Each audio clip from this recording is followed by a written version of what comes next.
Assalamualaikum warahmatullahi wabarakatuh. Apa kabar semua? Semoga selalu diberi kesehatan oleh Allah Subhanahu wa Ta'ala. Pada materi kali ini kita akan membahas mengenai sejarah kebudayaan Islam tentang penyebaran Islam pada masa Wali Songo. Sebelum kita lanjut, jangan lupa untuk dukung video ini dengan cara subscribe, like, dan komen agar mudah mendapatkan video pembelajaran lainnya.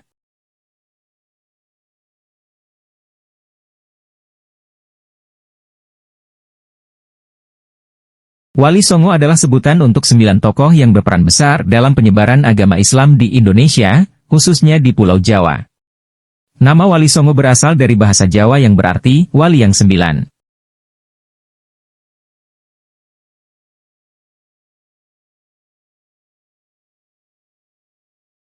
Pertama, mari kita bahas mengenai wali yang pertama, yaitu Sunan Gresik. Ayah Sunan Gresik bernama Raden Rahmat dan ibunya bernama Nyai Ageng Pinatih. Sunan Gresik adalah keturunan Ali Zainal Abidin, cicit Nabi Muhammad SAW dan termasuk wali tertua. Ia merupakan ayah dari Sunan Ampel. Sunan Gresik diperkirakan lahir pada abad ke-15 di sebuah desa yang bernama Gresik, Jawa Timur. Sunan Gresik atau yang dikenal dengan Maulana Malik Ibrahim merupakan keturunan dari Ali Zainal Abidin, cicit Rasulullah. Raden Ibrahim, sejak muda, sudah dikenal sebagai sosok yang sangat cerdas dan memiliki ilmu pengetahuan yang luas. Beliau melanjutkan pendidikannya di luar Jawa, salah satunya di Makkah. Setelah selesai menuntut ilmu, Sunan Gresik kembali ke tanah Jawa untuk menyebarkan ajaran Islam.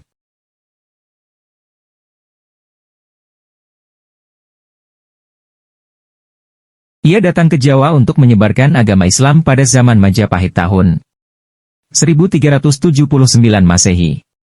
Sunan Gresik bermukim di Gresik untuk menyiarkan ajaran Islam hingga akhir hayatnya pada tanggal 12 Rabiul Awal 822 Hijriah, bertepatan dengan 8 April 1419 M, dan dimakamkan di Desa Gapura, Kota Gresik.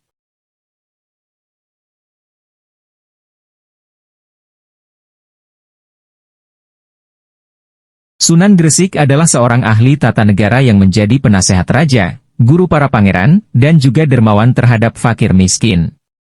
Makamnya banyak disiarahi masyarakat hingga sekarang. Ia dianggap sebagai penyiar Islam pertama di tanah Jawa, sehingga dianggap sebagai ayah dari Wali Songo.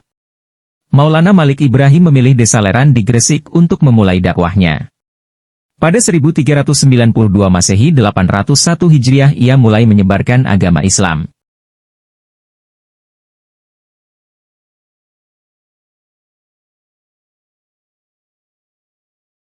Salah satu target dakwah Sunan Gresik adalah masyarakat di sekitar pelabuhan yang mayoritas beragama Hindu dan Buddha. Biografi Sunan Gresik yang mengenalkan Islam dengan cara sangat mudah dipahami. Hal inilah yang akhirnya mengundang simpati masyarakat.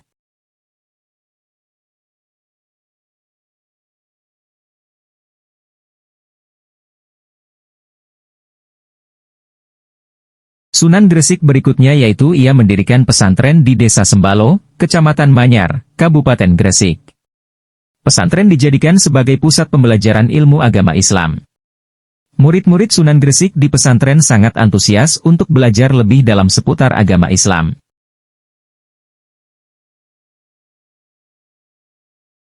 Kita beralih kepada Sunan yang kedua, yaitu Sunan Ampel. Sunan Ampel atau yang juga dikenal dengan Raden Ahmad lahir pada tahun 1401 M di Campa dan diperkirakan meninggal pada tahun 1481 di Demak. Tempat peristirahatan terakhirnya berada di bagian barat Masjid Ampel di kota Surabaya. Sunan Ampel memiliki ayah bernama Maulana Malik Ibrahim dan ibu bernama Dewi Candara Wulan. Nama Ampel sering dikaitkan dengan tempat tinggalnya di daerah Ampel atau Ampel Denta. Berikut ini merupakan metode dakwah Sunan Ampel. Pertama, ajaran Moh Limo. Sunan Ampel memperkenalkan konsep Moh Limo, menolak 5 hal buruk, untuk mengajarkan nilai-nilai Islam secara sederhana dan mudah dipahami. 1. Moh main artinya tidak berjudi. 2. Moh ngombe artinya tidak minum minuman keras. 3. Moh maling artinya tidak mencuri. 4. Moh madat artinya tidak menggunakan narkoba. 5. Moh madon artinya tidak berzina.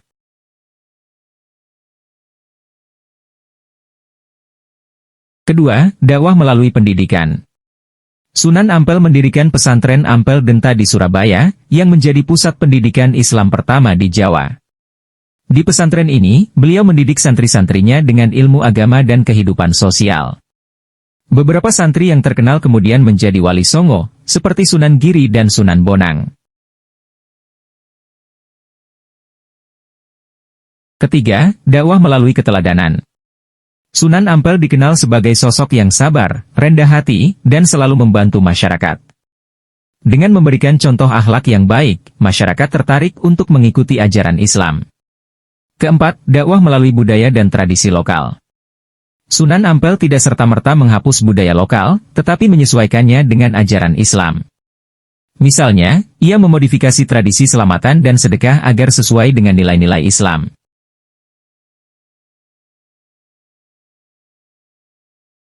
Kelima, dakwah melalui perkawinan. Beliau menikahkan putrinya, Nyai Ageng Manila, dengan Raden Patah, pendiri Kesultanan Demak. Perkawinan ini memperkuat penyebaran Islam melalui jalur kekuasaan dan pemerintahan. Keenam, dakwah melalui pembangunan masjid dan sarana sosial. Sunan Ampel membangun Masjid Agung Sunan Ampel sebagai pusat dakwah dan ibadah umat Islam.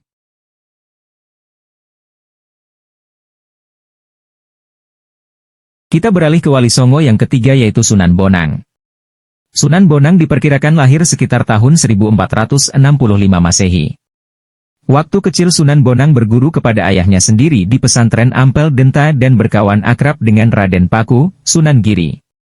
Sunan Bonang, atau yang biasa dikenal dengan Raden Mahdum Ibrahim memiliki seorang ayah yang bernama Sunan Ampel dan sang ibu, bernama Nyai Ageng Manila.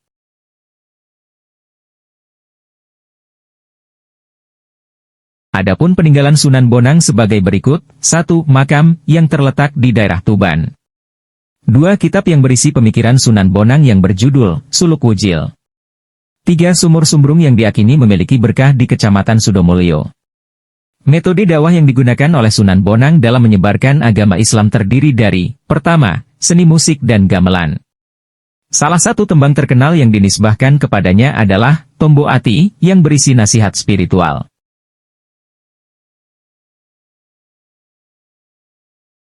Kedua, tembang dan suluk. Beliau juga menulis suluk, yaitu puisi mistik Islam berbahasa Jawa yang mudah dipahami masyarakat. Ketiga, wayang kulit. Tokoh-tokoh dalam pewayangan dimodifikasi agar mengandung nilai-nilai Islam. Cerita Mahabharata dan Ramayana yang awalnya bercorak Hindu-Buddha diadaptasi menjadi kisah yang mengajarkan tauhid dan akhlak Islami.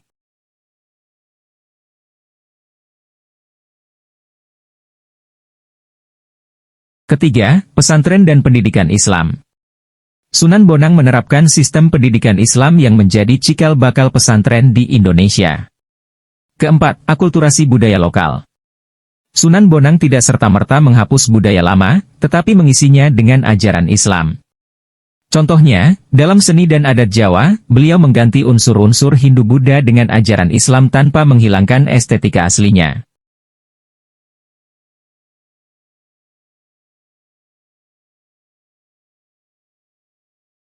Mari kita beralih pada Sunan Derajat. Sunan Derajat diperkirakan lahir pada tahun 1470 Masehi.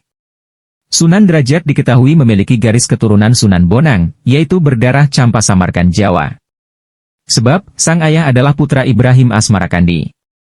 Sunan Derajat memiliki ayah yang bernama Sunan Ampel dan ibunya bernama Nyai Ageng Manila. Sunan Derajat menuntut ilmu agama dari Sunan Ampel sendiri, sebelum akhirnya beliau dikirim oleh sang ayah kepada Sunan Gunung Jati di Cirebon.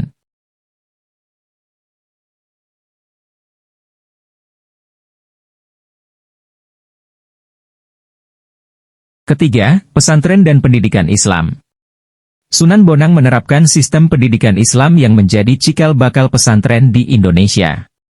Keempat, akulturasi budaya lokal.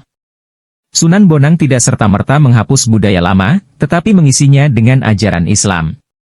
Contohnya, dalam seni dan adat Jawa, beliau mengganti unsur-unsur Hindu-Buddha dengan ajaran Islam tanpa menghilangkan estetika aslinya.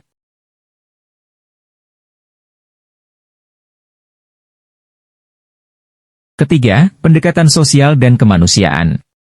Beliau lebih fokus pada perbaikan moral dan kesejahteraan masyarakat dibandingkan hanya menyebarkan ajaran Islam secara teoritis. Keempat, menggunakan simbol dan perumpamaan. Sunan Derajat sering menggunakan perumpamaan dalam berdakwah, sehingga ajarannya lebih mudah dipahami oleh masyarakat awam. Contohnya adalah ajaran Menehono Teken Marang Wong Kang Wuto, yang mengandung makna mendalam tentang pentingnya pendidikan dan bimbingan bagi yang membutuhkan.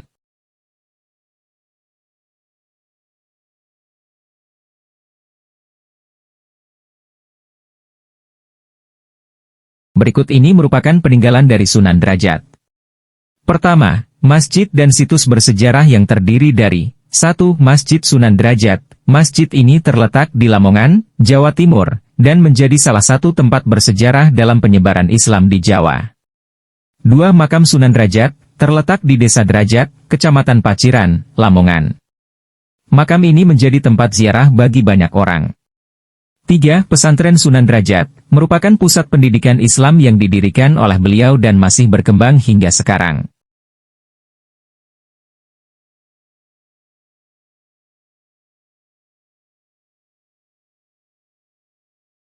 Kedua, ajaran dan falsafah hidup. Yang terdiri dari 1. Menehono Teken Marang Wong Kang Wuto, artinya berikan tongkat kepada orang buta, maknanya adalah memberikan ilmu kepada mereka yang tidak tahu. 2. Menehono Mangan Marang Wong Kang Luwe, artinya berikan makan kepada yang lapar, mengajarkan kepedulian sosial kepada sesama. 3. Luwih becik ilange catur tinimbang ilange pangan, artinya lebih baik kehilangan kata-kata daripada kehilangan makanan, yang mengajarkan pentingnya kesejahteraan ekonomi.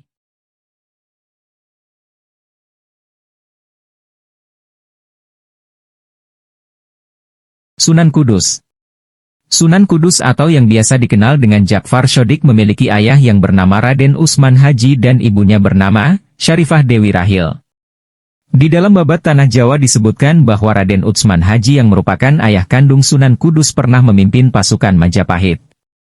Sunan Mundung selaku Senopati Demak bertarung dengan sengit melawan Raden Husain atau Adipati Terung dari Majapahit. Sementara ibu Sunan Kudus merupakan putri dari Sunan Bonang. Ia dilahirkan pada tanggal 9 September 1400 Masehi. Dengan demikian Sunan Kudus adalah cucu dari Sunan Bonang, sehingga silsilahnya pun mengikuti silsilah Sunan Bonang, yakni masih beraliran atau keturunan langsung dari Husain bin Ali, cucu Nabi Muhammad.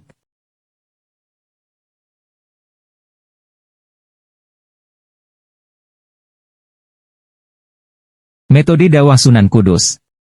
Pertama, dakwah melalui akulturasi budaya. Sunan Kudus tidak serta-merta menghapus tradisi Hindu-Buddha, tetapi memasukkan nilai-nilai Islam ke dalam budaya lokal. Kedua, pendekatan simbolik dan toleransi. Salah satu contohnya adalah papan prasasti bertuliskan aksara Jawa dan Arab di Masjid Menara Kudus, yang menunjukkan perpaduan dua budaya. Ketiga, dakwah melalui ilmu dan pendidikan. Sunan Kudus dikenal sebagai seorang ulama yang menguasai ilmu fikih, tafsir, dan hadis.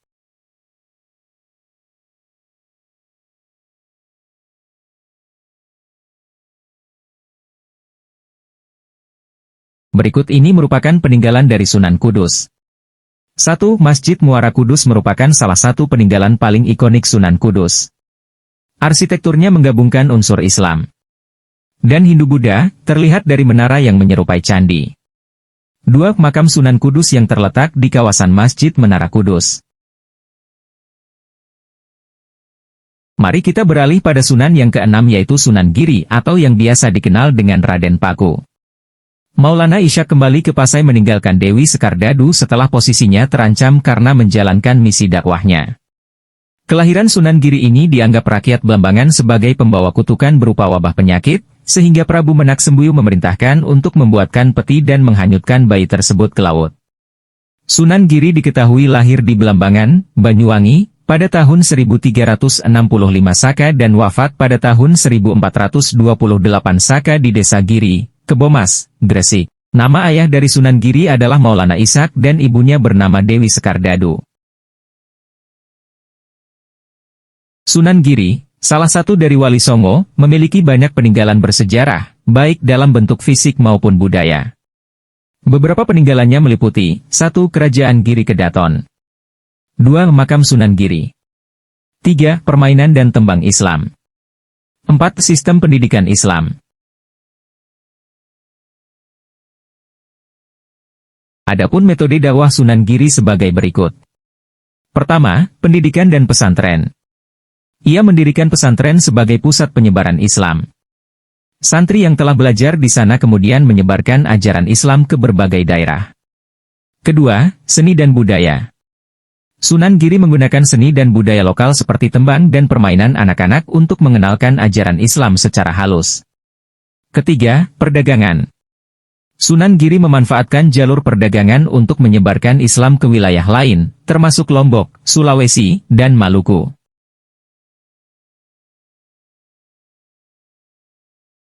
Sunan Kalijaga merupakan sunan yang ketujuh di dalam Wali Songo. Nama kecil Sunan Kalijaga adalah Raden Said. Beberapa nama panggilan Sunan Kalijaga diantaranya Brandal Lokajaya, Syaikh Malaya, Pangeran Tuban, dan Raden Abdurrahman. Ayahnya bernama Raden Sahur dan ibunya bernama Dewi Nawangrum. Sunan Kalijaga lahir dari keluarga bangsawan asli Istana Tumenggung Wilatikta di Tuban. Sunan Kalijaga dididik dalam bidang pemerintahan, kemiliteran, kesenian, dan arsitektur. Nama Kalijaga sendiri lahir dari rangkaian bahasa Arab yaitu Kadisaka. Kadi berarti pelaksana atau pemimpin sedangkan Zaka berarti membersihkan. Dengan kata lain, Kadisaka berarti pelaksana atau pemimpin yang menegakkan kebersihan dan kebenaran agama Islam. Tahun wafatnya Sunan Kalijaga belum dapat dipastikan, tetapi umurnya diperkirakan mencapai lebih dari 100 tahun. Sunan Kalijaga dimakamkan di Desa Kadilangu dekat Kota Demak. Sunan Kalijaga dikenal sebagai wali yang menggunakan pendekatan budaya dalam dakwah Islam di Jawa. Beberapa peninggalannya meliputi 1. Wayang kulit bernuansa Islam. 2. Seni dan budaya. 3. Masjid Agung Demak dan Soko Tatal. 4. Pakaian takwa, baju koko dan sarung. 5. Tradisi sekaten dan grebek maulud. Sunan Kalijaga menggunakan metode dakwah yang fleksibel dan akulturatif, di antaranya, 1. Pendekatan budaya. 2. Filosofi kejawen dan Islam. 3. Menggunakan simbol dan filosofi dalam dakwah. 4. Mengajarkan nilai kemanusiaan.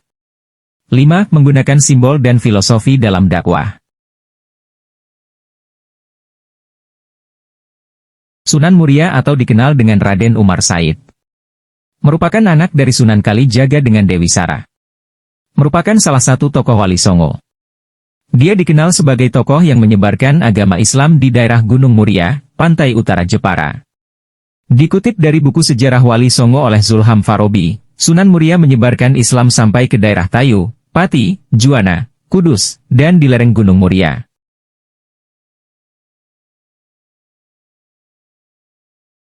Ia memiliki kelebihan di antaranya ia termasuk wali yang sakti, kuat fisiknya. Bukti fisik Sunan Muria yang kuat bisa dilihat dari lokasi padepokannya yang terletak di atas gunung. Adapun pendapat lain yang dikutip dari buku Wali Sangat oleh Masyikur Ali, terdapat dua versi mengenai pendapat tentang asal-usul Raden Umar Said. Namun apabila diikuti arah keturunan keduanya, maka bertemu moyang dengan Sunan Kudus pada Syekh Jumadil Kubra. Sunan Muria, salah satu anggota Wali Songo, dikenal sebagai wali yang berdakwah di daerah pedesaan dan lereng gunung. Beberapa peninggalannya antara lain, 1. Makam Sunan Muria. 2. Seni dan tembang Jawa. 3. Peninggalan keagamaan. 4. Pengaruh dalam tradisi lokal. Metode dakwah Sunan Muria, pertama, dakwah di pedesaan dan pegunungan. Berbeda dengan beberapa wali lainnya yang berdakwah di pusat kota atau kerajaan, Sunan Muria memilih menyebarkan Islam di daerah terpencil, seperti di lereng Gunung Muria dan daerah pesisir Jawa Tengah. Kedua, menggunakan seni dan budaya lokal. Ia memanfaatkan tembang macapat dan kesenian rakyat untuk menyebarkan ajaran Islam, sehingga mudah diterima oleh masyarakat. Ketiga, mengajarkan Islam melalui pertanian dan perdagangan. Sunan Muria mendakwahkan Islam sambil mengajarkan keterampilan bertani, berdagang, dan berlayar kepada masyarakat. Hal ini membuatnya lebih dihormati dan diterima. Sampai di sini dulu materi kita kali ini, semoga bermanfaat untuk sahabat guru dan peserta didik. Mohon maaf apabila ada kesalahan dalam pengetikan atau pengucapan. Jangan lupa untuk dukung video ini dengan cara subscribe, like dan komen agar mudah mendapatkan video pembelajaran lainnya. Wallahul muwaffiq ila aqwamit thoriq. Assalamualaikum warahmatullahi wabarakatuh.